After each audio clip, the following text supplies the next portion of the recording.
안녕하세요. 불러주셔서 감사합니다. 저는 미술비평과 매체미학 쪽 작업들에 많이 관심을 가지고 비평이나 연구 작업을 하고 있는 곽영빈이라고 합니다. 안녕하세요. X 무심한 연극을 만든 서현석 작가입니다. 네, 선생님 오늘 다시 뵙게 돼서 너무 반갑고 반갑습니다. 작업도 너무 재밌게 잘 봤습니다. 네, 개인적으로는 2019년이었나요? 그러니까 북서울에서의 네. 전시 때 그때 전시가 되게 재밌었었고 오늘 그러니까 저희가 보고 얘기하게 될 작업들도 그 VR 작업의 연장선상이라고도 볼 수 있고 물론 이제 다른 차이들이 또 있기도 하지만 그때 개인적으로 도록을 또 재밌게 되게 쓰기도 했었어서 이게 어쨌든 이 작가님의 의도랄까 이런 거를 뭐 저를 포함해서도 그렇고 관객들이 이렇게 추측을 해보기도 하지만 그걸 통해서 계기로 삼아서 다른 생각들을 이렇게 좀 정리해보거나 이렇게 상상의 나래를 일반적인 의미에서 사실 펴보기도 하잖아요. 그러면 연장선상에서도 이번 전시에 대해서 생각을 해볼 수 있었던 아이디어나 이렇게 질문들이 많이 좀 촉발이 돼서 되게 재밌었다고 생각을 합니다. 일단 처음에 출발해서 제목이 어찌됐건 뭐 무심한 연극이라고 사실은 되어 있잖아요. 그래서 사람들이 이게 연극이라고 제목이 붙어 있으면 이게 연극인가? 뭐 일반적으로 어쨌든 VR 생각을 많이 할 텐데 그런 만약에 질문을 처음에 던진다고 이렇게 문을 만약에 띄운다고 하면 거기서 좀 이렇게 좀 작가님께서 덧붙여 주실 말씀 혹시 있으실까요?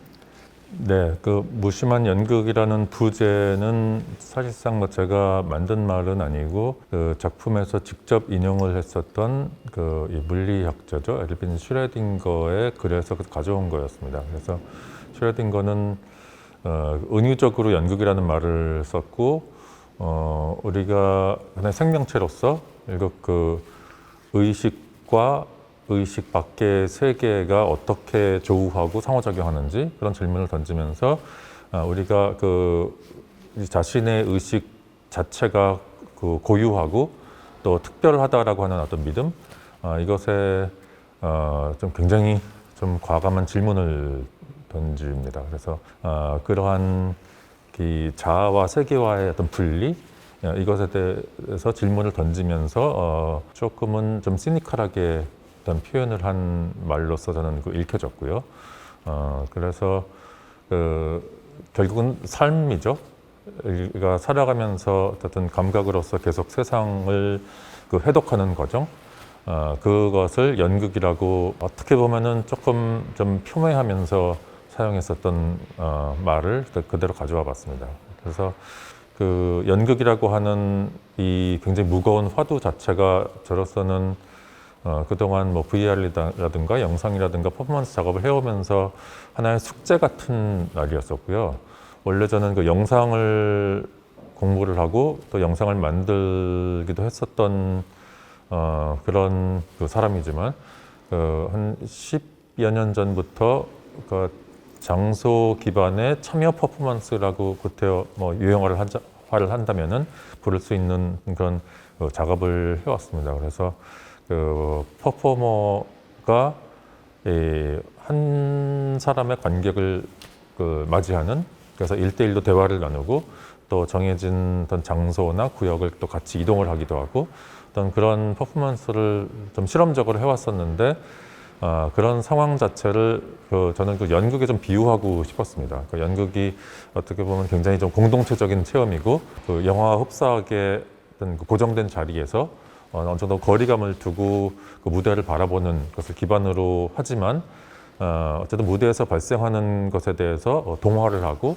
또 동일시를 하고 또 그 감각과 사유를 계속해서 이렇게 발생을 시키는데 그러한 것을 어쨌든 연극이라고 본다고 한다면은 공동체도 없고 무대도 없지만 1대1로 만났을 때 그 체험하게 되는 어떤 모든 감각과 어떤 생각들 더구나 그 제가 계속해서 실험을 했었던 것은 그 대화를 굉장히 사적인 영역으로 가져가는 거였습니다. 그래서 그 관객에 따라서 그 지인에게도 하지 않는 말들을 생전 처음 보는 퍼포머에게 하기도 하고 또 그런 상황이 발생하기도 했는데 그것을 보면서 저는 굉장히 좀 놀라웠었거든요. 어떻게 그런 일이 발생할 수 있을지. 근데 그런 상황 자체가 그 연극이라고 하는 틀 안에서 발생할 때 뭐가 달라지는 것인지, 그 매우 개인적인, 그 사적이고 또 매우 진솔한 어떤 대화라는 것과 연극이라고 하는 어떤 자기적인 틀, 이것 사이에 어떻게 상호작용이 이루어지는지, 그것에 되게 관심이 좀 많았었던 것 같습니다. 그러면서 퍼포먼스를 지속을 했었고, 그러는 와중에 이 VR 기술이 이제 조금 제가 사용할 수 있을 정도로 보편화가 되면서 사실상 저는 좀 퍼포먼스를 계속 하다가 마치 다른 이전에 제가 관심을 가졌었던 영상으로 좀 돌아가는 마음이 좀 있었던 것 같습니다. VR을 하면서요. 그래서 북서울미술관에서 전시를 했을 때에도 어쨌든 VR이 들어온 이유와 경위는 좀 여러 가지가 있었지만 이제 다시 영상을 하는 느낌이 분명히 들었었고요. 이제 그러다가 이번에는 그로부터 좀 다시 벗어나서 퍼포먼스 쪽으로 좀 다시 갔었던 것 같습니다. 그래서 저는 어떻게 보면 다시 카메라를 잡고 스크린은 아니지만 어쨌든 이 스크린에 상응하는 어떤 장비로서 되게 시각 위주의 어떤 체험을 한다라는 것, 어떤 분명히 영화적인 측면이 좀 있는 것 같은데, 그런 작업을 다시 하게 되는 것 자체가 굉장히 반갑고 친밀하면서도 그래서 VR을 계기로 해서 퍼포먼스 쪽에서 영상 쪽으로 다시 오게 된 거죠. 그러니까 그게 굉장히 흥미롭고 또 좀 개인적으로 고무가 되었지만 아주 특이하게도 몇 가지 조건 때문에 영화 쪽으로 계속 가는 게 아니라 다시 퍼포먼스 쪽으로 오게 되는 어떤 그런 계기가 된 게 이번 작업이었었던 것 같습니다. 오늘 질문의 형태이건 아니면 제가 같이 말씀을 나누는 형태로건 언급하려고 혹은 언급을 해야 된다고 생각하는 어떤 키워드들을 되게 벌써 이렇게 많이 한꺼번에 말씀을 해주신 것 같아요. 그러니까 퍼포먼스건 뭐 영화건 연극이건, 그러니까 아마 이거를 지금 참여하신 분들, 요것도 이제 용어들이 오늘 계속 얘기가 될 텐데, 참여한 거냐, 뭐 본 거냐, 경험한 거냐, 그러니까 이거를 정확하게 내가 경험한 걸, 저를 포함해서 아마 보신 분들이 혹은 역시 참여하신 분들이 뭐라고 규정할 건지 혹은 뭐 평가를 할 건지 향유할 건지라고 할 때 지금 선생님께서 말씀해 주신 어떤 여러 가지 용어들 혹은 이렇게 이동의 어떤 방향이랄까요? 아까도 영화 하셨던 거로 뭐 돌아오셨다라든지 뭐 퍼포먼스로 다시 뭐 갔다라든지 이런 어떤 그 이동 같은 문제들이 이번 작업이건 앞에 이전의 작업들 연관해서건 같이 연동이 되는 것 같아요. 일단 말씀해 주신 것들에서 하나하나 좀 실타래를 이렇게 좀 풀어본다고 하면, 처음에 제목도 일단 그렇지만 무심한 연극이라고 하면 무심하다고 하는 건 사실 일종의 좀 주체한테 붙는 거잖아요. 그러니까 물론 이제 대상도 있긴 있지만 뭐 내가 강아지를 되게 사랑하는데 왜 너는 나를 이렇게 뭐 관심을 안 주니 뭐 이런 식의 걸 할 수는 있지만, 연극은 일반적으로 어쨌건 되게 사람들이 보는 경험의 어떤 대상화된 쪽에 가깝고, 물론 이제 그건 또 전통적인 얘기고 그 선을 넘는 연극적인 차원의 어떤 작업들이 많이 있긴 있지만, 저는 또 예를 들어서 아까 영화도 얘기하셨었지만 무심하다고 할 때 떠올랐던 건 이제 그 소련의 에이젠슈타인이 썼던 책 제목에도 그러니까 무심하지 않은 자연이라는 Non-Indifferent Nature라는 그 책 제목이 있잖아요. 그래서 자연은 우리한테 기본적으로 뭐랄까 좀 무심한, 요즘에 이 기후위기가 많이 얘기가 되니까 소위 이제 중이병이라고 얘기하면서 인류가 이 지구에 도움이 되는 건 다 멸절하는 것밖에 없다라는 식의 기후위기의 좀 극단적인 버전이랄까. 그래서 이 지구가 우리를 위해서 있는 게 아니고 우리한테 되게 관심이 있는 것도 아니고 그러면서 좀 무심하다랄까. 그런 연장선상에서도 그런 좀 우스갯소리 같지만 자연하고 인간의 관계랄까요. 그런 거를 혹은 세상이라고 할까요. 그런 연장선상에서도 무심하다고 하는, 뭐 관심이 없다고 하는 그 얘기들이 사실은 연동이 되는 걸 텐데, 선생님께서 지금 작가님께서 얘기해 주신 지점에다 연극을 그걸 딱 붙여놓으면 연극이 무심하다라는 게 약간 그 관계 설정에 있어서 일단은 질문의 차원에서 되게 좀 좋은 의미에서겠죠. 생산적인 차원에서 연극을 내가 관심이 있어서 보는 건데 연극이 나한테 관심이 없다랄까? 이게 사실은 좀 전에 말씀드렸던 연장선상에서도 일단은 이게 퀘스천 마크로 기존에 생각했던 것들하고 어쨌든 잘 들어맞지 않는다는 의미에서도 일단 제기가 되는 것 같거든요. 혹시 그거에만 일단 출발점을 삼는다고 하면 혹시 덧붙여 주실 말씀 있으실까요? 네, 어떻게 보면은 좀 삥 둘러서 되게 핵심적인 문제에 다가가 주신 것 같고요. 그러니까 어쨌든 체험의 주인공은 그걸 관람객이라고 부르든 관객이라고 부르든 뭐 체험자라고 부르든 어쨌든 나인데 주체가 좀 전도되는 상황이 저게도 되게 중요한 것 같습니다. 그러니까 무심하다라고 하는 상황에 주체가 내가 아니라 어쨌든 내가 알 수 없는 어떤 그 대상이라는 것, 그렇다고 한다면 나의 감정은 무엇인가? 어쩌면은 그런 무심함이 나한테 뭐 전염이 될 수도 있는 거고요. 연극의 힘이라는 것 자체가 어쨌든 어떤 특수한 감정을 나한테 이양을 하고 거기에 대해서 동화되도록 하는 것이라고 한다면은 그 무심하지 않은 어떤 이 열망이나 뭐 애정이나 뭐 고통이나 뭐 이런 것들이 아니라 사실상 그런 것들이 다 비워진 상태, 그것을 무심함이라고 좀 부르지 않을까 좀 생각해 보기도 했습니다. 네. 그러니까 또 연장선상에서도 그렇지만 뭐 셰익스피어건 뭐 얘기를 할 때도 세상은 연극에 불과하고 뭐 너희 인간들이 뭐 주체라고 생각하지만 사실은 이건 뭐 꿈에 가깝다랄까요? 그런 의미에서도 또 연극의 메타포나 이런 게 사실 많이 환기되기도 하잖아요. 그러니까 또 그거하고 연장선상에서 생각해 보면 이 작업을 아까 좀 전에도 썼던 표현 중에 이걸 내가 본 거냐 참여한 거냐라고 말할 때에도 꿈에 불과하다라고 이걸 되게 좀 이렇게 덧없는 것으로 이렇게 기각하는, 우린 되게 진짜라고 느끼지만 야 사실은 너희가 경험하는 건 뭐 신적인 존재가 됐건 그런 차원에서 내려다볼 때건 꿈에 불과해, 뭐 더스트 뭐 이렇게 먼지에서 와서 먼지로 돌아간다는 식의 그런 차원의 연동을 해서 생각을 해보게 된다고 하면 사실 이 작업은 VR이라는 거의 출발점도 그렇지만 뭐랄까요, 이제 내가 직접, 저 같은 경우도 이걸 쓰고 경험할 때 살짝 눈 밑에 밑으로 보이는 게 이제 이 간극을 뭐랄까 이걸 없애야 되나? 혹은 또 어떤 경우는 또 오늘도 말씀을 드리겠지만 저는 가장 인상적이었던 게 어찌됐건 이제 회랑을 이 국회의원 오신 분들은 많이 아시겠지만 극장의 경험 들어가기 전에 보게 되는 데였는데 거기서 되게 좀 일반적이면서 좀 무서운 이거 너무 높아서 되게 애매하다, 이게 가짜라고 생각을 하려고 하기 위해서 눈 밑을 보긴 보면서도 사실은 내가 이게 진짜가 아니라는 걸 알면서도 그 무서운 느낌들은 여전히 지각적으로 느껴지는, 그러니까 다시 좀 요약을 하자면 꿈에 불과하다라고 우리가 악몽을 꿀 때도 이렇게 뭐 자기를 때려보라고 한다라든지 꼬집는다고 한다라든지 하는 차원에서 이 둘이 다르다라는 거를 딱 이렇게 전제하기 위해서 동원을 하는데, 사실 VR 작업은 지금 말씀드렸던 것처럼 내가 이게 진짜가 아니다랄까 일반적인 의미에서 나는 여기 국회의원 서울관에 있는 거야, 그냥 걷는 거니까 무서워할 필요 없어라고 인식적으로 아무리 저한테 환기를 해도 지각적으로 느껴지는 것이 여전히 독립적으로 존재한다랄까. 그래서 이게 지금 이런 어떤 입격 효과라고나 할까 하는 차원의 또 전제가 된다는 의미에선 아까 그 연극의 메타포, 이건 진짜가 아니고 꿈에 불과해 라고 하는 거하고는 또 거리가 또 다시 생기잖아요. 그거의 차원에서의 어떤 효과랄까, 이거를 의도하고는 또 무관하게 사람들이 이걸 되게 재밌어하는 사람들도 있을 것이고, 혹은 뭐 이거야말로 VR이 예를 들면 뭐 가야 할 방향이라랄지, 예를 들면 여기서도 영화나 이런 것들하고 비교했을 때 이런 게 좀 차이점이랄까.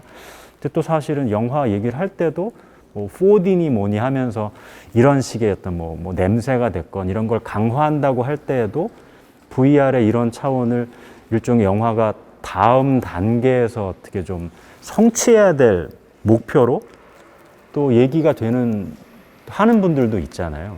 그런 이렇게 논의들하고 연동해서 작가님 생각하시는 게 있으시다면.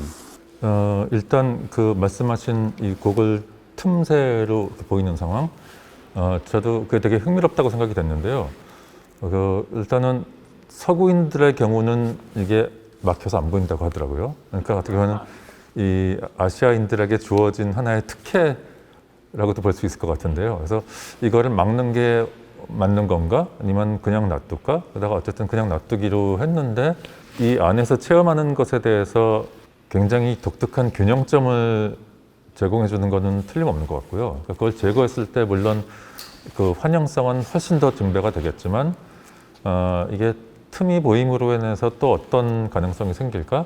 이 롤랑 바르트가 70년대 말이었나요? 그러니까 영화관을 나오며라고 하는 글을 썼잖아요.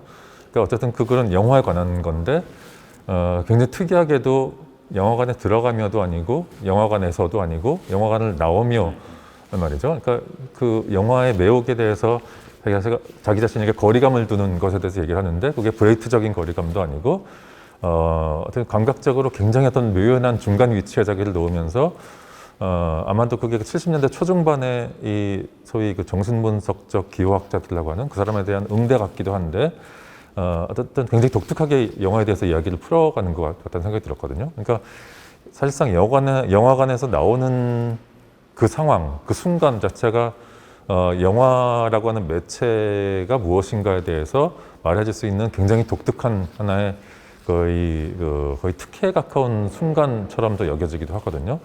그렇게 본다면은 물론 그 영화의 연장선상에서 VR을 얼마나 볼 수 있는가라는 문제는 좀 이미 짚어주셨지만 사실 비교를 해본다고 한다면은 어쨌든 VR에서는 영화관이라는 건 없는 거고 이제 고글 혹은 안대를 쓰는 건데 이 안대를 벗는 게 사실상 영화관에 나오는 것에 상응하는 경험이 되겠죠. 구태여 말을 하자면요.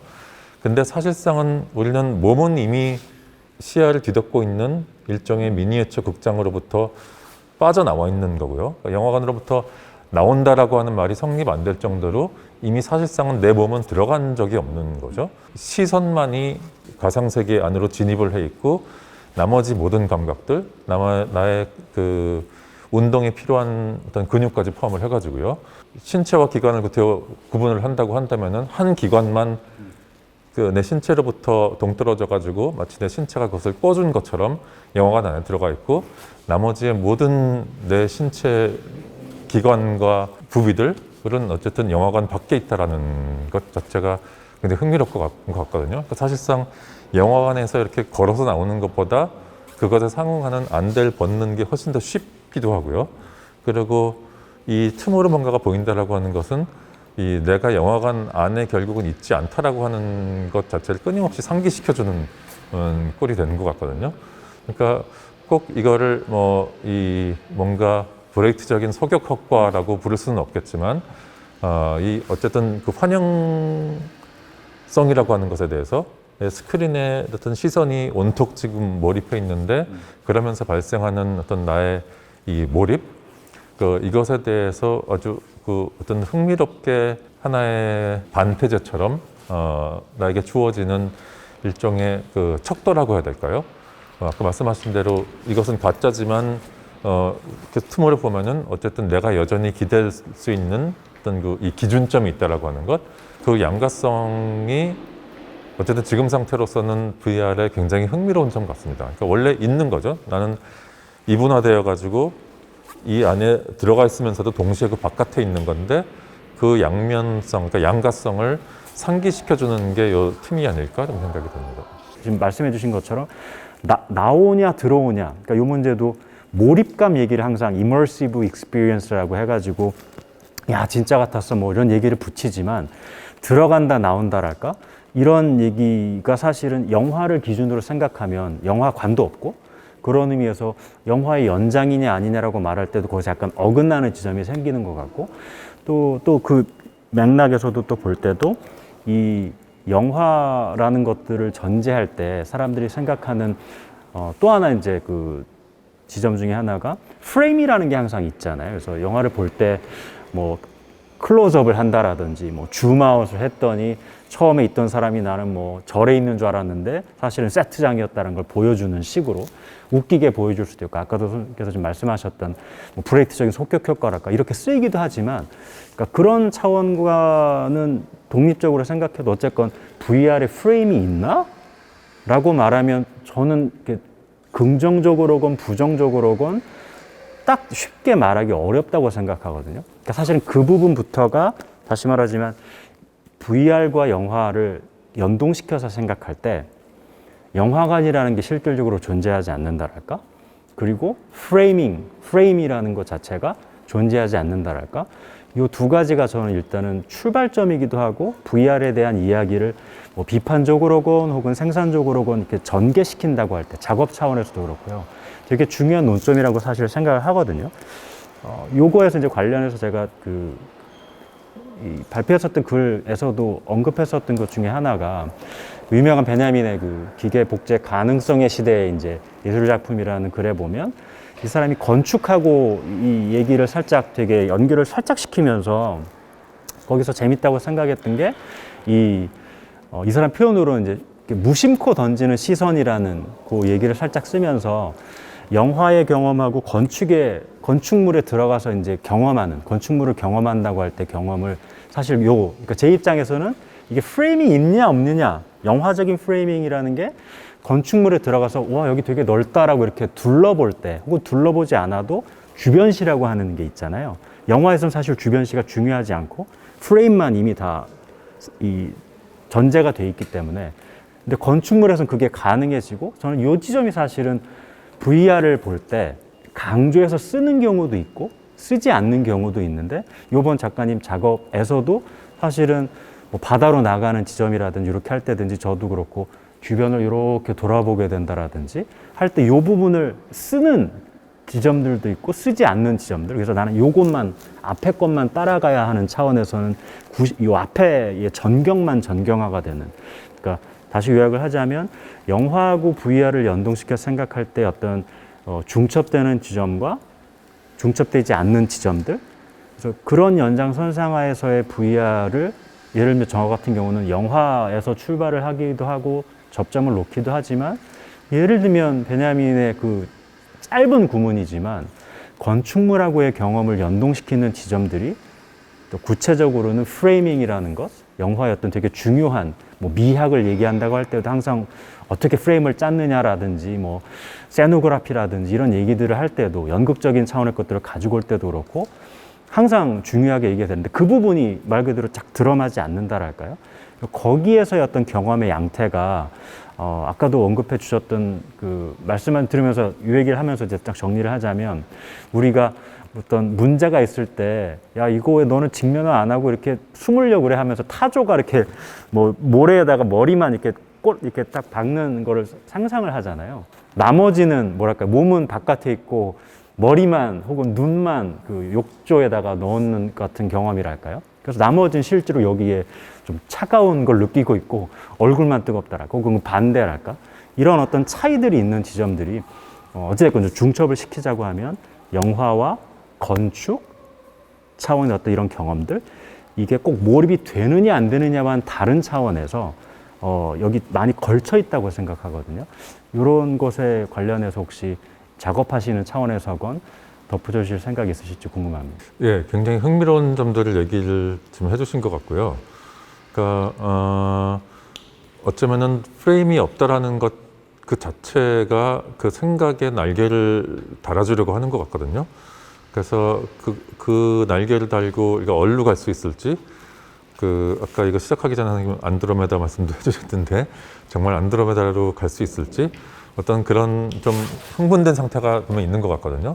그러니까 말하자면 그 아방가르드 시대의 어떤 매체 가능성을 발굴해가면서 들떴었던 어떤 그런 것들이 좀 소환되는 것 같기도 하고요. 근데 또 한편으로서는 하늘로 뛰어 오르려고 하는 생각을 또 이렇게 막 끄집어 당기는 어떤 그런 기준점들도 있는 것 같거든요. 그러니까 결국 프레임이라는 게 뭘까? 지적을 해주신 대로 어쨌든 우리가 프레임을 체험하지 않는다라는 것 자체가 정말 흥미로운 것 같거든요. 근데 결국은 이것이 VR이 영화와 어떻게 관계가 있는가 없는가, 이 문제와 관련돼서 어떻게 보면 그것을 같이 하나의 그 통찰의 어떤 그 단초로서 프레임이라고 하는 걸 탁 던져주신 것 같은데요. 결국 그 카메라 옵스큐라 얘기를 꺼낼 수밖에 없을 것 같습니다. 그러니까 카메라 옵스큐라 안에 사실상 프레임은 없었던 거죠. 그래서 그 앤 프리드버그가 그 버추얼 윈도우스인가요? 그거를 쓰면서 챕터별로 나눠가지고 뭐 윈도우, 프레임, 뭐 스크린 이런 식으로 전개를 했는데, 프레임이 탄생하는 순간을 어쨌든 카메라 옵스큐라에 맺힌 상을 어쨌든 거기서 막 벽을 따라서 이렇게 그리다가 벽으로부터 이탈시키는 그런 순간으로 뭐 설명을 했었던 기억이 나거든요. 그러니까 벽에다가 그 그림을 그리는 것만으로서는 어쨌든 사실상 이미지가 벽에 온통 쫙 엎질러져 있기 때문에 거기 프레임이라고 하는 것은 그러니까 인식하기가 힘든 건데 이제 거기 그려지는 이미지에 어떤 상업적인 가치를 부여하려면은 이미지가 벽으로부터 탈구돼야 되는 거고 그 떨어지는 순간에 이제 프레임이 발생한다라는 거죠. 그래서 어떻게 보면 그 건축 말씀해 주신 것도 이런 측면에서 굉장히 흥미로운데 카메라 옵스큐라라고 하는 건축물에 사실상 분리되지 않게 붙어 있었던 이미지가 이제 마치 모듈처럼 이 건축물 저 건축물 옮길 수 있도록 해주는 게 사실 프레임인 거잖아요. 이게 영화로까지 프레임이라고 하는 단어가 개구리 점프를 하면서 이제 20세기까지 온 건데 그것을 지금 소각한다라는 것 자체가 너무 어떻게 보면 흥분되는 얘기 같거든요. 그래서 프리드버그가 그 프레임 얘기를 하면서 마지막에 부록처럼 부착을 시켜가지고 하는 얘기가 어쨌든 프레임이 단지 이미지 얘기가 아니라 사유와 관계가 있다. 그러니까 이미지의 발달사와 사유의 발달사가 깊게 서로 연동되고 있다라는 말을 하고 싶어가지고 그 하이데거를 불러와서 하이데거는 사진에 대해서는 전혀 얘기를 안 한 사람이지만 프레임 얘기를 어떤 사유의 틀로서 얘기를 하는 거죠. 그래서 그 뭐 라인강의 댐에 갔더니 라인강에 그 산책을 갔더니 이제 산업화가 이루어지면서 댐을 만들어 놔가지고 댐 때문에 나는 사진을 안 찍었는데도 이미 거기 프레임이 생겼네라고 나는 표현을 하면서 은유적으로 그러니까 바라보고 생각하고 이러는 과정에 프레임이라고 하는 것을 그 근대화라고 하는 어떤 못된 이 괴물이 그 강제적으로 주입을 한다라는 거죠. 그러니까 결국 그 얘기는 우리에게 주어진 어떤 근대화의 몹쓸 이 틀이 우리의 어떤 사유의 자유를 분명히 발목을 잡고 있는 건데 그로부터 어떻게 우리는 해방될 수 있을지 어떻게 다시 틀이 없는 사유를 할 수 있을지 이런 얘기로 좀 전개를 하고 있는 것 같습니다. 그래서 그렇게 본다면은 꼭 뭐 이게 1대1로 대입이 되는 건 아니지만 VR을 썼을 때 갖게 되는 몰입감이 해방감이라고 그러니까 은유적으로라도 설명할 수 있는 어떤 그런 특징을 조금은 좀 갖고 있거나 아니면 흉내내는 것 같거든요. 물론 VR 안에서 펼쳐지는 세계를 그 그래픽이나 애니메이션으로 연출한다면 또 다른 얘기지만 최근 들어서는 어쨌든 이 360도를 촬영하는 카메라들이 나오고 있고 그걸 보면은 사실상 영화의 연장선상에서 그 카메라를 쓸 수가 있는 거죠. 그러니까 말하자면 렌즈가 180도를 찍는 걸로 이렇게 두 개가 붙어 있는데 알고 보면은 프레임이 있는 거죠. 다만 그 프레임과 프레임이 만나는 선을 지워버려서 사방을 둘러봐도 프레임의 끝선이 보이지 않게끔 우리 눈을 속이고 있는 거고요. 이 3D나 애니메이션으로서 이 가상세계를 구축할 때에도 프레임이라는 개념이 있는 것 같습니다. 그래서 저는 이렇게 이 전시를 준비하는 과정에서 이걸 계속 테스트를 해봤는데 아까 말씀하신 그 바다 장면 있죠? 거기까지 굉장히 오랜 구간을 이동을 해야 되기 때문에 거기까지 갔을 때 저희들끼리 표현으로는 그러니까 튀었다. 그러니까 판이 튀는 것처럼 이 안에서 보이는 것과 실제 공간 간의 동기화를 해놓는 게 끊어져 버리는 거죠. 제가 의도했었던 이미지가 이 공간에 오면은 보여야 되는 건데 전혀 다른 곳으로 여기서는 가버리는 거죠. 그런 상황이 발생을 많이 했었거든요. 근데 그때 저도 그거를 처음 봤는데 짐 캐리가 나오는 영화고 뭐죠? 얘기 많이 되는 트루먼 쇼 같은. 네, 트루먼 쇼. 트루먼 쇼에서 짐 캐리가 그 요트를 타고 나는 저 세계로 갈 거야 하면서 쫙 나가잖아요. 그러다가 저 수평선이 보이는데 어느 순간 꼭 부딪혔는 분들이 하늘을 그려놓은 간판이 있잖아요. 그러니까 꼭 그게 있더라고요. 이걸로 볼 때는 정말 망망대해였고 저 멀리 수평선이 보였었는데 이게 튀어가지고 가보니까 정말 말 그대로 이 안에서 트루먼 쇼에서 그 간판과 거의 똑같은 그런 프레임이 서 있더라고요. 그러니까 이 그림 조각이 거기 있는 거죠. 그리고 심지어는 그 이면에 갈 수도 있고 이렇게 왔다 갔다 하면은 이 프레임의 끝선이 다 보이는 거죠. 드리는 말씀은 어쨌든 프레임이 없다라고 느끼는 것 자체가 사실상은 꽤나 고도의 기술을 동원을 하고 또 심지어는 자본과 노동이 동원되는 어떤 절차를 거쳐서 만들어내는 일종의 특수 효과이기도 하다라는 거죠. 그렇게 본다면은 과연 이 프레임이 없다라고 하는 우리가 느끼는 것이 그 무엇인지 정말 우리는 이 안드로메다까지 가는 어떤 그런 가능성을 생각하는데 사실상은 그게 보이지 않는 프레임 안에서 작동하는 그런 희망 내지는 아방가르드적인 이상 일 수도 있다라는 생각. 그러니까 어떻게 되게 흥미로운 양가성이 분명히 있는 것 같습니다.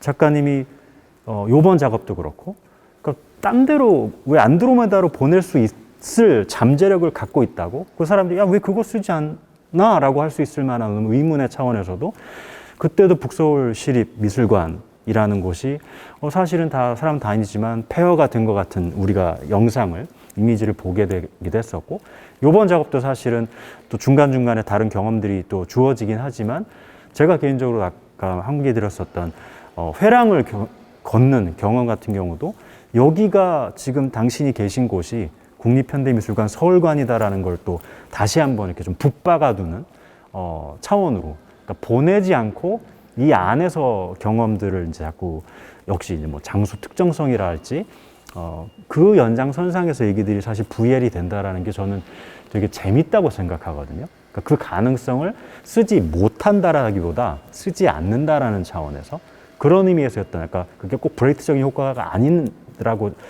이게 다시 한 방점을 찍으면서 얘기하자면 이런 차원에 있어서였던 이 벡터들이라고 할까요? 일로 갈 수 있는데 이리로 간다라는 것.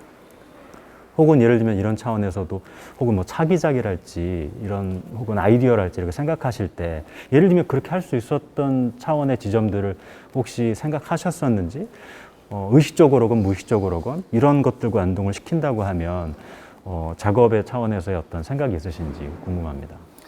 그동안 퍼포먼스의 형태로서 작업을 하면서 제 나름대로 느꼈었던 한계점이랄까요? 그러니까 그곳에서만 딱 할 수 있고 딴 곳에서 절대 못하는 거죠. 그러니까 그로부터 좀 벗어나 보자. 그거는 VR에서 정말 안드로메다까지 가는 건데요. 여기 잠깐 주석을 붙이자면 사실상 저 안드로메다 여기서 갔습니다. 왜냐면 이 바다 지나갈 때 귓속말로 나오는 것 중에 안드로메다 이렇게 속삭이는 게 있었는데 어쨌든 말로만 갔었던 거죠. 결국은 이 미술관이라는 공간 안에 머문 건데 이게 질문을 하신 거라고 한다면은 답은 없고요. 그러니까 왜 내가 스스로 만들어 나온 틀에서 벗어나지 못할까? 이번엔 정말 벗어나 보려고 생각을 했었습니다. 그래서 이를테면은 관객과 퍼포머가 1대1로 짝을 지어가지고 같이 이동하는 거, 이건 하지 말자. 많이 했으니까. 그리고 되도록이면은 이 관객이 자율적으로 이거 쓰고 갈 수 있을 때까지만 가보자. 그랬는데 어쨌든 기술적인 문제 때문에 퍼포머가 옆에 있어야만 했고 어느 순간부터는 손을 잡아줬어야만 했고, 그래서 결국은 옛날의 패러다임을 다시 그냥 떨어져 버린 거죠. 아마 그것과도 좀 관련이 있을 것 같은데요. 그래서 아마도 제가 옛날부터 그 가지고 있었던 그 관심사, 이게 결국은 계속 저를 잡고 있었던 게 아닐까? 그건 뭐냐면은 작품이라고 하는 하나의 대상이 성립되는 바로 그 장소, 이것에 대해서 어떤 새로운 방식으로 어쨌든 상호작용을 하는 게 무엇일까? 이런 질문이었었던 거거든요. 그래서 기존에는 VR이라고 하는 기술을 사용하지 않고 어쨌든 퍼포먼스로서만, 물론 그때도 아주 원시적인 기술을 사용하기는 했었지만 그것이 아니고 이제 VR이 들어오면서 그 문제를 조금 더 한 단계 더 좀 발전시켜보고 했었던 열망이 있었던 것 같습니다. 그래서 영화관을 떠난다라고 하는 경험, 물론 VR은 영화관이 없지만은요, 이 안대를 벗었을 때 어떤 방식으로 이미 나에게 익숙해져 있는 세상이 돌아올 것인가? 내가 그곳으로 다시 돌아갔을 때 나의 감각은 어떻게 바뀌어 있을까? 여기에 대해서 좀 고민을 많이 했었던 것 같습니다. 그래서 영화관을 떠나며 이것에 대해서 아마 두 가지를 생각을 해봤었는데요. 하나는 돌아가신 유현록 감독님이 이 6.25 전쟁 당시에 부산에서 데스카 감독의 자전거 도둑, 이걸 보고 너무 충격을 받아가지고 극장에서 나왔는데 정신이 하나도 없으시더래요. 그래가지고 가다가 그 어떻게 우스갯소리로 옆에 개천이 있었는데 거기 푹 빠져버렸다 뭐 이런 말씀을 되게 많이 하셨거든요. 그게 하나 생각이 났고 또 하나는 이제 영화는 아니지만 또 영화관도 아니지만 게이머들이 몇 시간 동안 막 게임만 하고 다시 일상생활로 돌아왔을 때 그 이 현실 자체가 환영처럼 느껴진다 이런 말을 되게 많이 하잖아요. 그럼 좀 두 가지가 되게 상충하면서도 좀 흥미로운 하나의 그 기준점이라고 생각이 들었거든요. 어쨌든 우리 뭔가 체험을 하고 일상으로 돌아왔는데 하나는 굉장히 가짜처럼 여겨진다. 하나는 가짜처럼 여겨졌는데 내가 거기 빠져버린 거죠. 그러니까 실제로 그게 엄습해가지고 내 신체에 영향을 확 준 건데 이게 양면성이 되게 흥미롭다고 생각됐거든요. 그리고 그 말은 다시 말하면 저는 이 게이머가들이 하시는 말씀이 더 굉장히 흥미롭다고 생각이 됐고 어쩌면 게임이라고 하는 것 자체가 결국 내가 뭔가 행동을 거기서 해야 되고 거기에 대해서 보상을 해주는 건데 정말 궁극의 보상이 있다고 한다면은 이 게임이 끝나고 나의 세계로 다시 돌아왔을 때 그것에 대해서 어쨌든 다르게 볼 수 있다는 것 그게 아닐까 좀 생각이 됐고요. 그래서 아마 칸트가 이 말을 들었으면 되게 좋아했을 것 같거든요. 그러니까 우리가 살고 있는 세계가 사실상은 감각 정보의 조합에 불과한 거죠. 그리고 우리에게는 주어진 감각이 몇 개 안 되기 때문에 그 경로가 아닌 다른 경로로서 이 세상을 체험하거나 상상하거나 소통하거나 이거는 거의 불가능하다라는 거죠. 그래서 사실상 거기로부터 제가 이 작품 제목을 따오기도 했었던 거고요. 그래서 우리가 절대 접근하면 안 돼, 할 수 없어 라고 아예 그냥 X자로 딱 표기를 해버리고 거기 이름 붙일 것까지 거부를 하면서 그 책에다 그냥 X를 다 거버린 거죠. 게이머들이 체험하는 어떤 이 정말 안드로메다 갔다가 지구로 교환했을 때 그 친밀한 세상 이것의 낯설음 그거를 VR로서 어쨌든 유도해볼 수 있지 않을까라고 좀 생각이 됐었고요. 그래서 그것이 아마 영화관을 나오는 것과 다른 거라고 한다면은 영화관을 나오며라고 하는 글에서는 바르트가 자기의 기억을 더듬어 가지고 영화관 안에서 이런 일이 있었지라고 한다면은 이제 VR을 안대를 벗었을 때는 이 주변의 세계가 그 굉장히 생동감 있고 생경하게 느껴질 수 있지 않을까? 그리고 게이머들이 늘 체험하는 거고요. 그러기 위해서는 어쨌든 여기서 본 이미지가 내가 돌아왔을 때 처음 보게 되는 그 공간과 같을 때 오히려 이 세계와 이 세계는 좀 격차가 더 생길 수도 있지 않을까라는 생각에서 결국은 안드로메다로 안 가고 국현 서울관에 머물렀었던 것 같습니다. 요즘 21세기 맥락에서도 활동을 하는 사람들도 사실 어떤 면에서 영화보다 사실은 게임이라는 게 젊은 세대들도 그렇고 제일 기본적인 디폴트의 경험이라고 해도 사실 과언이 아니라는 게 많은 분들이 동의하실 텐데요. 그러니까 그런 분들이 예를 들어서 이거를 경험했다고 할 때 혹은 뭐 그게 꼭 저는 세대 차라고 이게 환원시킬 필요는 없다고 생각하지만 그 논점이 일단 하나가 있다고 생각하고요. 제가 잊어먹기 전에 또 덧붙이자면 이 제목에서도 아까 X자 얘기를 하셨지만 제 기억으로 국현 서울관에서 예전에 전시가 있었던 거에서도 그 X자 관련된 게 있었던 걸 기억하는데 그러니까 건축 아까 얘기 나왔었지만 이 하나는 그 설계 도면에다가 X자를 치는 그 공간이 있잖아요. 그러니까 죽은 공간이라고 하는 거의 어떤 효용의 차원에서 X자가 있기도 하고 또 그 얘기는 실제로 뭐 전시를 이렇게 이전 하나의 전시가 끝나고 다음 걸 할 때라든지 설치를 할 때 보면 이게 투명한 거울이 있어서 유리가 있어서 여기 가시면 안 돼요라고 이렇게 X자 쳐놔서 사고가 일어나지 않게 X자를 쳐놓기도 사실 하잖아요. 그러니까 저는 요것들이 결국은 이렇게 직접적으로 똑같은 거는 당연히 아니지만 이게 미지의 세계라고 하는 차원의 뭐 포털의 경험의 연장선상에서이기도 하고 들어가서는 안 된다라는 차원의 뭐 금지의 맥락이기도 하고 혹은 아까 말씀드렸던 것처럼 건축의 사실 도면에서는 이 공간은 사실은 죽은 공간이다라고 사실 마킹을 해놓는 차원에서도 사실 X자가 있다라고 하면 아까 처음에 환기했었던 것처럼 VR이라는 게 이전에 다른 것들이 경험하게 해줄 수 없었던 것을 경험하게 해준다라거나 그것과 연동을 시켜준다라거나 거기 우리를 보내준다라거나 이런 것들하고의 어떤 그 간극을 생각해 볼 때에도 약간의 겹쳐지는 레퍼런스라는 참조점이라는 차원에서도 좀 재미있는 여러 가지 생각들을 촉발시킨다고 생각을 하거든요. 그러니까 어쨌든 두 가지, 게임의 문제, 유저냐 아니냐라는 차원의 문제, 그리고 요 X자라는 게 요번 작업에서는 되게 초월적이라고나 할까? 그런 차원의 얘기를 전제해 주시긴 했지만, 이런 참조점의 차원에서 보면 또 많이 이렇게 분산이 되는 것이라고 한다는 차원에서 혹시 공유해 주실 만한 생각이 있으실까 궁금합니다. 예, 마지막에 분산이라는 단어를 써주셨는데 아마도 준비하면서 들었었던 생각들도 굉장히 많이 분산되어 있었던 것 같습니다. 그래서 말씀하신 대로 VR을 사용을 하면서 게임에 대해서 생각 안 할 수 없었고요. 근데 그러면서도 상황에 따라서 내가 기존에 어떤 매체를 재매개화하고 있는가, 다 제 스스로의 답이 다 달랐던 것 같습니다. 이거는 실질적인 문제이기도 했었고요. 그래서 이걸 뭐 전시로 불러야 되나, 공연이라고 불러야 되나, 퍼포머들과 소통을 할 때 어쨌든 뭐 어떻게 얘기를 해야 되지, 뭐 이런 문제부터 시작이 돼가지고요. 근데 어쨌든 이렇게 뭔가 분산된 와중에 이제 여러 레퍼런스들이 마치 프랑켄스타인처럼 어쨌든 제 생각을 어쨌든 이뤘었는데, 그 중에 가장 큰 몸통은 저 개인적으로는 어쨌든 그 역시 영화였었던 것 같고요.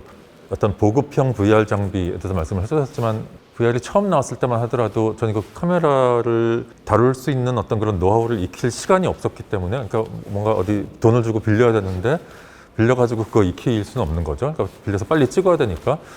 근데 이제 굉장히 간편한 장비들이 나오다 보니까 이제 제가 직접 촬영을 하기 시작했거든요. 물론 그 3D 스캔을 하거나 뭐 애니메이션이나 그래픽을 여기 넣거나 이것과는 굉장히 다른 과정인데, 그것 자체가 굉장히 영화적이었고요. 그러니까 카메라를 트라이포드에 설치해 놓고 어쨌든 뭐 대상을 찍는 것, 말 그대로 촬영을 하는 거죠. 프레임이 없어서 그 이제 구도라는 것을 잡을 필요가 없을 뿐이지, 입체적으로는 카메라의 위치를 설정을 해야 되고 주변의 미장센들을 어쨌든 다 신경을 써야 되고, 조금 다르게 할 뿐이지 어쨌든 그 영화의 연장선상에서 분명히 있었거든요. 근데 그러다 보니까 어쨌든 간에 이 여러 개의 렌즈로 360도를 찍는 거고, 그것을 컴퓨터 프로그램 안에서 다 이제 조합을 해야 되는 건데, 마치 그 데이비드 호크니의 사진 작업처럼 이제 그 누더기들을 다 이제 붙여야 되는 건데, 그 과정에서 이 누락되는 것들이 있는 거죠. 말하자면 트라이포드가 놓인 자리인 거죠. 그러니까 그걸 봤을 때는 지금 그 VR에 대해서 쓰신 글에 대해서 그 스피어 말씀을 해주셨는데 어떻게 굉장히 흥미로운 은유 같거든요. 그러니까 여기 이걸 쓰고 앉았을 때 정말 이 원 안에 들어가 있는 것 같은 거죠.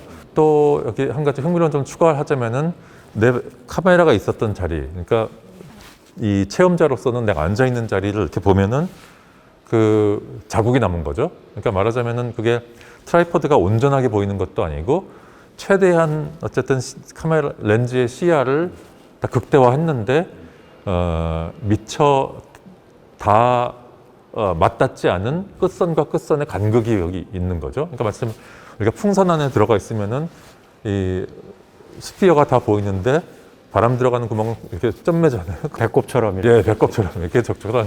예. 결국 제가 이 말씀을 드리는 이유는 이 게임이라고 하는 것 자체가 그걸 없애는 과정인 거죠. 그러니까 이 온전히 시각적인 체험인데 여기에 이제 운동을 개입을 시키고, 그러다 보니까 선의 작용을 이제 시각화하는 작업을 해야 되는데, 사실상 그게 VR의 내재적인 특징은 아니라고 생각이 되거든요. 그러니까 추가가 된 거죠. 그러니까 VR이 무엇일까라는 질문을 던진다고 한다면은 뭐 60, 70년대 연극이란 무엇인가 이런 질문을 던지면서 뭐 그 희곡이라든가 뭐 배우라든가 이런 부수적인 거 다 빼고 이거 빼면은 연극이 아니야라고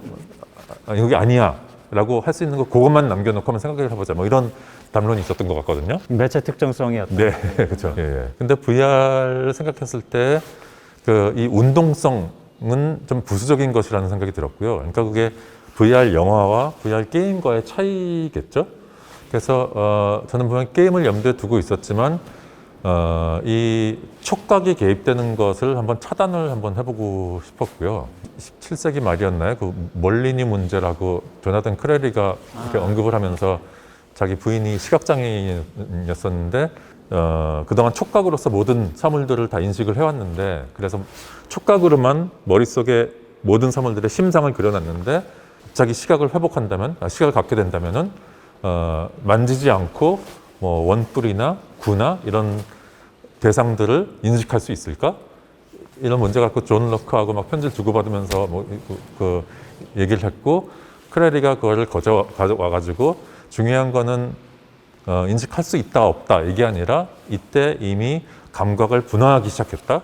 그리고 그러면서 시각이 중요해지기 시작했다. 그리고 그 이유는 카메라 옵스큐라 때문이다. 뭐 이런 식의 논리를 펼쳤었는데 그게 생각이 났거든요. 그러니까 어쨌든 우리는 좀 감각이 분화된 시대에 살고 있고 따로따로 생각하는 것 자체가 나름대로 어떤 유용한 접근 방법이 될 수도 있는 거죠. 물론 우리는 그것을 다 통합적으로 생각해야 되는 필요성도 물론 있기는 하지만 그렇다고 할 때 이 촉각이 개입되지 않고 그 순수란 말이 어울릴지 모르겠지만 정말 그 온전한 시각 체험만으로서 VR을 하게 될 때 내가 여기서 뭘 보는데 계속 현실 확인을 해야 되는 거죠. 이것이 진짜인가 가짜인가. 그래서 습관적으로 이제 손이 가는 거죠. 그래서 만져보게 되고 근데 게임이라고 하는 것은 거기에 대해서 보상을 해주는 거죠. 손이 들어갔을 때 인터랙션이 발생을 하게끔. 그래서 현실 세계와 똑같이 시각과 촉각이 조직화가 되는 세계를 이 안에 만들어 두는 건데 그 동기화가 배제된다라고 한다면은 감각을 우리가 스스로 인지하는 데에서 어떤 오류들이 발생할 수 있을지. 그러니까 우리는 그 VR 바깥의 세상에서는 이 보는 것과 만지는 것이 어렸을 때부터 동기화가 되어 있었기 때문에 모든 감각들 중에서도 어떻게 보면 가장 절친인 거죠. 촉각이 느끼는 거는 시각이 확인을 해주고 또 반대도 마찬가지고요. 그렇게 습관이 돼 있었기 때문에 사실상 이 동기화를 깨트린다라는 것 자체가 이 안에서 굉장히 생소할 수 있는 경험이라는 생각이 들었거든요. 그래서 지금 쓰신 글에서 파루키를 인용하시면서 작동 이미지라는 말씀을 주신 것 같은데, 그러니까 뭔가 내가 행하는 그 퍼포먼스 자체가 이미지화돼가지고 나한테 피드백을 주는 어떤 그런 상황인 거죠. 그거를 VR 이미지와 좀 연결시켜서 말씀해 주셨는데, 그 VR이 주는 가능성 중에서 영화가 하지 못했었던 걸, 그걸 짚어주셨던 거죠. 그러니까 저는 이거를 어떻게 생각을 해야 될까? 게임 쪽으로 갔다가 다시 영화 쪽으로 온 것 같습니다. 그러니까 왜 안드로메다까지 갈 수 있는데 자꾸 영화관으로 들어오느냐? 그러니까 저도 왠지 모르겠지만 그게 흥미로운 거죠. 그러니까 게임에서는 손이 동원되는 것을 적극적으로 이제 추진을 하는데 사실상 그거 자체가 자연스러운 것도 아니고 어떻게 보면은 엄청난 자본과 노동과 시간이 투자되는 일이기도 한 거잖아요. 그러니까 원래는 없는 건데 거기 손을 개입시켜가지고 손과 이 시각 정보와 상호작용을 한다는 것 자체가 매우 특수한 기술인 거고요. 물론 그 기술을 사용하는 것도 저에게 부담이기도 하지만 그래서 사실상 못 쓴 것도 있지만 이걸 안 쓸 때 그래서 시각이 촉각으로부터 고립이 될 때 그러니까 이걸 쓰고 정말로 아까 타조 말씀을 하셨듯이 난 여기서 아무리 일해봤자 이 안에서는 이 모래밭 속에 내 눈이 이거 원통 파묻혀 있기 때문에 현실 확인을 못 해주는 거죠. 얘가. 그러니까 그런 고립, 극단적인 고립, 시각의 고립, 이게 어떤 면에서는 영화가 한편으로서는 토탈 시네마라고 하는 그러니까 총체적인 감각의 어떤 그 동원, 이거를 추진하기도 했지만 또 한편으로서는 굉장히 어떤 원형적인 단계에서 순수 시각에 대한 일종의 로열티랄까요? 그런 것도 유전자로서 좀 있는 것 같거든요. 그러니까 그런 것을 한번 복원해 보면 어떨까? 그래서 긴 복도를 지날 때에도 물론 틈새로도 보이고 내 발의 감각이 남아 있는 거죠.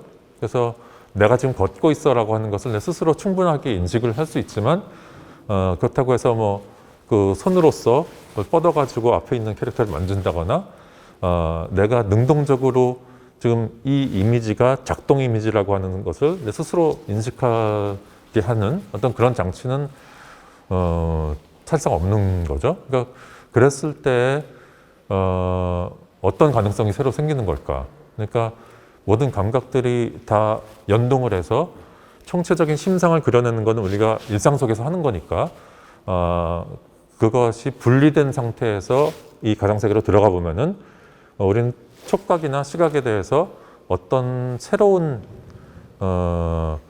인지력이 생기는 걸까? 전혀 생각지 못했던 새로운 촉이나 감각이 생길 수는 없을까? 뭐 이런 것들이 정말로 궁금했었던 거죠. 근데 막상 저도 정말 이러면은 이렇게 될 것이다라고 예측을 했다라기보다는 이러면 어떻게 될까 정말 궁금해가지고 부유하는 그런 상황을 연출을 해봤던 거죠. 그러니까 사실상 기술적으로는 비교적 간단했었던 게 그 시점을 그 땅으로부터 확 올려본 건데 그랬을 때 그 고소공포증을 느낄까? 뭐 당연히 느끼겠지만 이를테면은 이 고소공포증이라는 게 온전히 시각적인 체험인 걸까?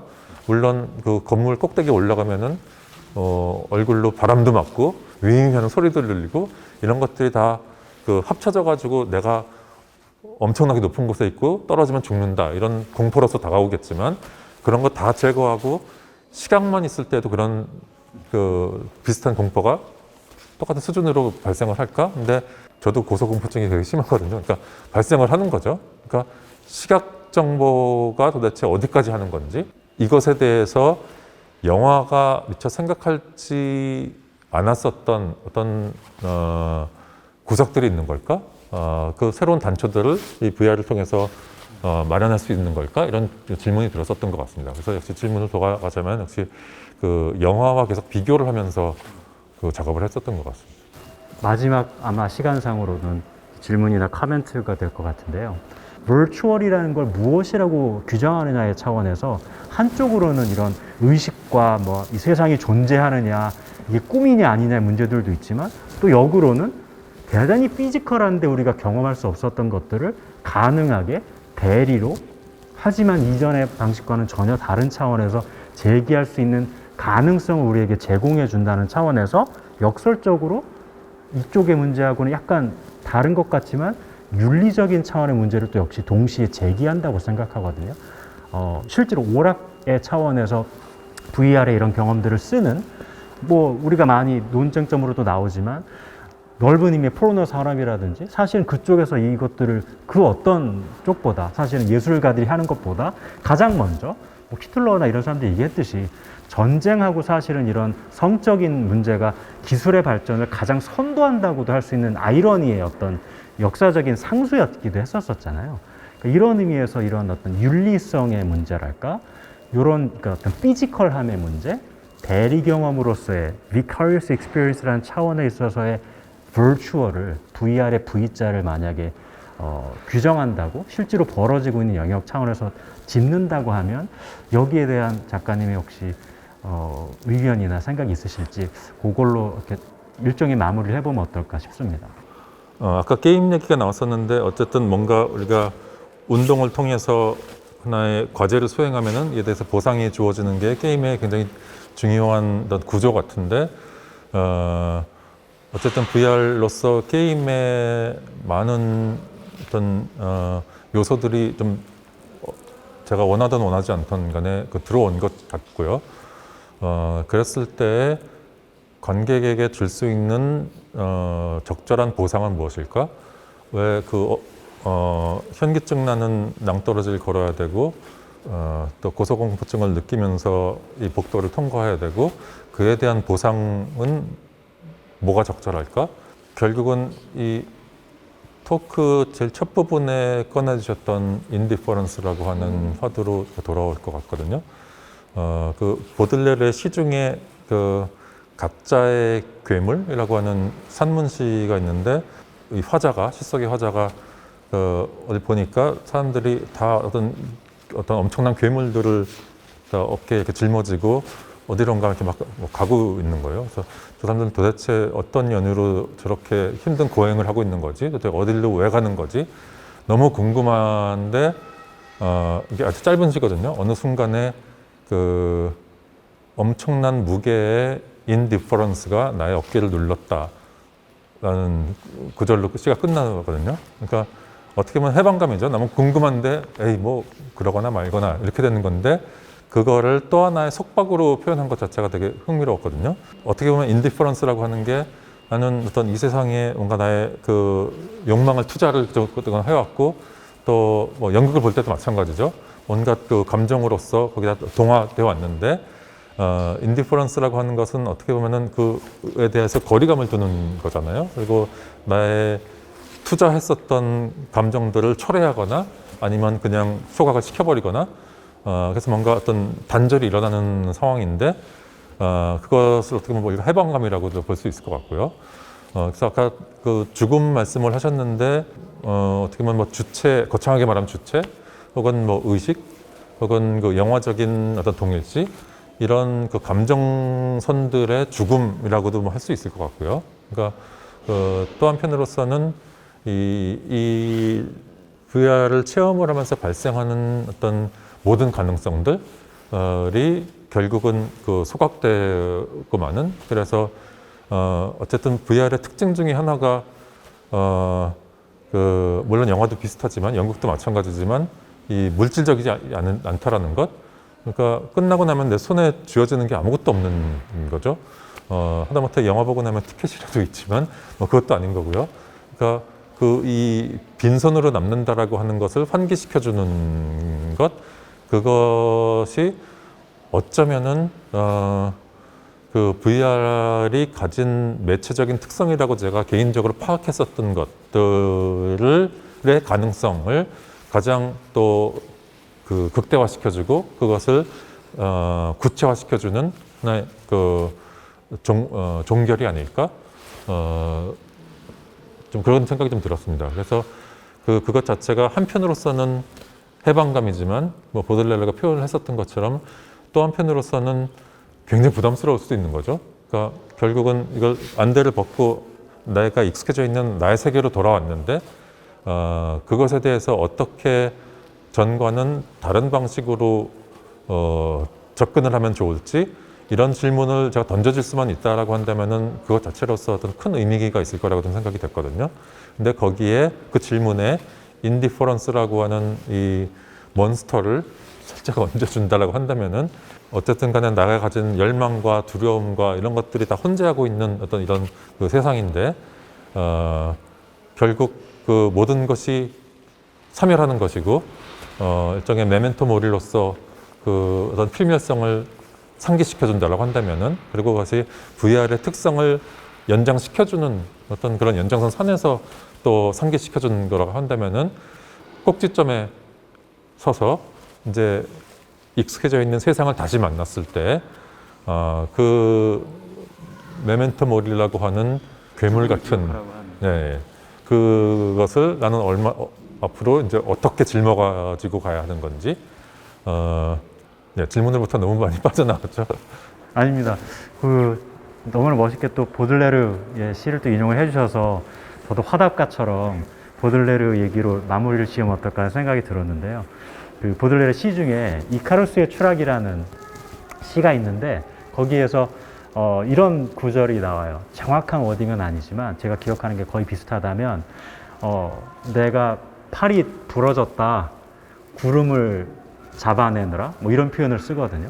이 사람은 시만 썼을 뿐인데 엄청난 비난을 받고 야 너 같은 인간은 살아서는 안 돼. 거의 뭐 비윤리적인 좀 전에 질문의 연장선상에서라고 말하면 비도덕적이라는 사실 지탄을 받고 현세에서의 피지컬한 삶의 세속적인 차원에 있어서는 엄청난 사실 파멸을 경험을 하기도 했었던 사람이라고 본다고 하면 말씀해 주신 끝나고 나서 이거 벗고 나면 아무것도 없는 것 같다고 아까 뭐 영화는 표라도 남는다고 하셨지만 저는 그 간극에도 불구하고 보들레르 같이 이 구절에서 짚었던 것처럼 시라는 언어적인 걸 통해서 뜬구름을 잡다가 팔이 부러지기도 하는 게 사실 그 사람의 삶이었다고 말한다고 하면 말씀해 주신 벌추얼한 차원의 이 작업들도 실질적으로는 현실에서 벌어지지 않았다라고 기각할 수 없는 차원에서 무엇인가를 우리에게 상흔으로 어떤 흔적으로 분명히 남긴다고 생각을 하고 저는 그게 넓은 의미에서 뭐 들레즈그 같은 사람이 뭐 벨송이나 프루스트 같은 사람들을 인용을 하면서